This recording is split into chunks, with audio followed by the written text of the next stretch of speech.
మనము iron tablet తీసుకోక, మనకి బయట నుండి వచ్చే ఫుడ్‌లో సరిగా ఐరన్ జరగక, డెలివరీ టైంలో హెవీ బ్లీడింగ్ అయినప్పుడు ఒక్కొక్కసారి ప్రాణాల మీదకొచ్చే ఛాన్సెస్ కూడా ఉన్నాయి అలా నెగ్లెక్ట్ చేయడం వల్ల. అదే కాల్షియం టాబ్లెట్ వల్ల మనకి బోన్స్ గట్టిపడతాయి. Mother bone and baby bones.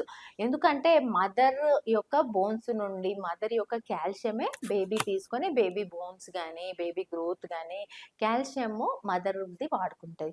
అప్పుడు మదర్‌లో ఉన్న కాల్షియం తగ్గిపోతే మదర్‌కి డెలివరీ తర్వాత ఈజీగా బ్యాక్ పెయిన్స్ రావడము, బోన్ పెయిన్స్ రావడము ఇవన్నీ చూస్తుంటాం. సో, ఆ బ్యాక్ పెయిన్, బోన్ పెయిన్ ఫ్యూచర్‌లో రావద్దు. ఈ కాలంలో 35, 40 రాంగానే ఫుల్ బాడీ పెయిన్స్‌తో చూస్తూ ఉన్నాం. ఎందుకు అంటే ప్రెగ్నెన్సీ టైంలో, డెలివరీ టైంలో మదర్‌కి కావాల్సిన కాల్షియం అందలేక ఎర్లీగా ఈ ఆస్టియోపోరోసిస్ ప్రాబ్లమ్స్, ఆస్టియోఆర్థరైటిస్ ప్రాబ్లమ్స్ అనేవి చూస్తూ ఉన్నాం. సో, ఆ ప్రాబ్లమ్స్ ఫ్యూచర్‌లో మనకు రావద్దు అంటే మనము డైలీ కాల్షియం సప్లిమెంట్స్ తీసుకోవడం వల్ల నష్టం లేదు.